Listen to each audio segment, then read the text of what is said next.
3.5 লক্ষ মসজিদের ইমাম খতিব 7 লক্ষ ইমাম খতিবরা একটা স্বাধীনভাবে কথা বলতে পারে নাই। এইটা একমাত্র 24 জুলাইয়ের পরে কেবল আলেম ওলামা সুন্দরভাবে ওয়াজ করতে পারতেছেন। কি বলে ঠিক কিনা? এই জন্য আমি বলতে চাই, আজকে আমরা ইহুদিবাদ জায়নবাদের বিরুদ্ধে আজকে আমরা অবস্থান নিয়েছে বাংলার 18, 19, 20 কোটি লোক। কি বলে ঠিক কিনা? এটার সাথে ডক্টর মোহাম্মদ ইউনূসের অন্তর্বর্তী সরকার তারা সম্পূর্ণ একমত হয়ে ফিলিস্তিনের পক্ষে জায়নবাদ ইহুদিদের বিরুদ্ধে স্টেটমেন্ট দিয়েছেন। ওই ডক্টর মোহাম্মদ ইউনূসকে আপনারা যদি বলেন মার্কিনী দালাল, আপনারা যদি বলেন ইহুদিদের দালাল, তাহলে ইহুদিদের বিরুদ্ধে চোখ রাঙিয়ে, মার্কিন ট্রাম্পের বিরুদ্ধে চোখ রাঙিয়ে তাহলে ফিলিস্তিনের পক্ষে অবস্থান করতে পারতো না। কি বলে ঠিক কিনা? আমি মনে করি ডক্টর মোহাম্মদ ইউনূসের প্রতিটি কথা আপনারা বিশ্বাস করেন।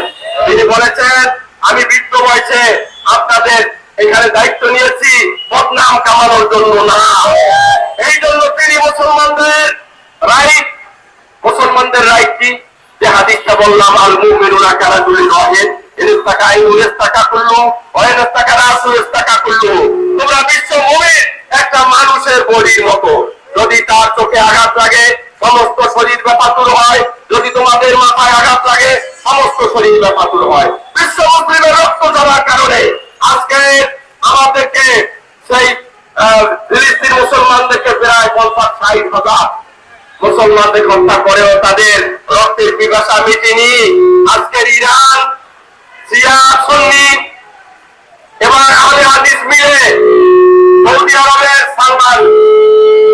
সালমান থেকে শুরু করে কুয়েত, কাতার সব একত্রিত হয়ে গেছে, মিশর, জর্ডান একত্রিত হয়ে গেছে। ইনশাআল্লাহ চতুর্দিক থেকে এমন ভাবে তাদেরকে মিসাইল হামলা করা হবে, ইনশাআল্লাহ 80 বছরের বেশি ইহুদি রাষ্ট্র থাকবে না। তালমুদে লেখা আছে এবং হাদিসেও আছে। আশা করি 2 বছরের মধ্যে ইহুদিদের ওই রাষ্ট্র খানখান হয়ে যাবে। আমরা আগে মনে করতাম 3 দিক থেকে ভারত বেষ্টিত হয়ে আমরা বোধহয় ক্ষতিগ্রস্ত হচ্ছি না। এই 3 দিক বেষ্টিত হওয়ায় আজকের 7 সিস্টার্স ভয় পাচ্ছে ডক্টর ইউনূসের চোখ রাঙাই নিতে, হুমকিতে, এবং 4 দিক থেকে মিসাইল, পারমাণবিক অস্ত্র আমরা রেডি রাখবো।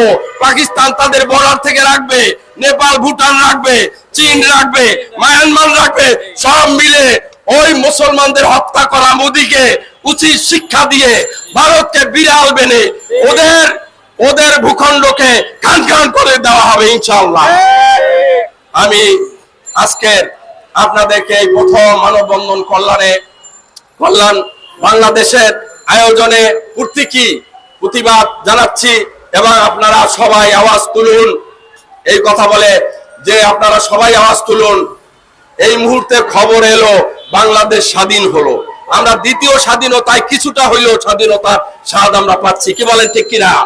আজকের ভারতের পশ্চিমবঙ্গ, ভারতে ব্যবসা বাণিজ্য ধস নেমেছে, ওরা ভিসা বাতিল করে, ওরাই ক্ষতিগ্রস্ত হয়েছে, আমরা লাভবান হয়েছি।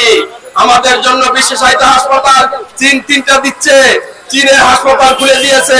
অতএব ভারতের ব্যবসা বাণিজ্যে ধস, হাসপাতাল, হোটেল মোটেলে ধস, ওরা ক্ষতিগ্রস্ত হয়েছে।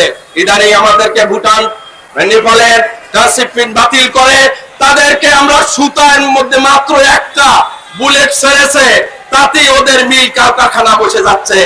ইনশাআল্লাহ আমরা সব দিক থেকে, আকাশে, জমিনে, পানিতে, তিস্তার মধ্যে মহা পরিকল্পনা চীনকে দেওয়া হয়েছে 50 বছরের জন্য।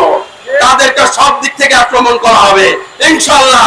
অচিরেই বাংলাদেশকে 53 বছর শোষণের মজা বুঝিয়ে দেওয়া হবে ইনশাআল্লাহ। কি বলে ঠিক কিনা?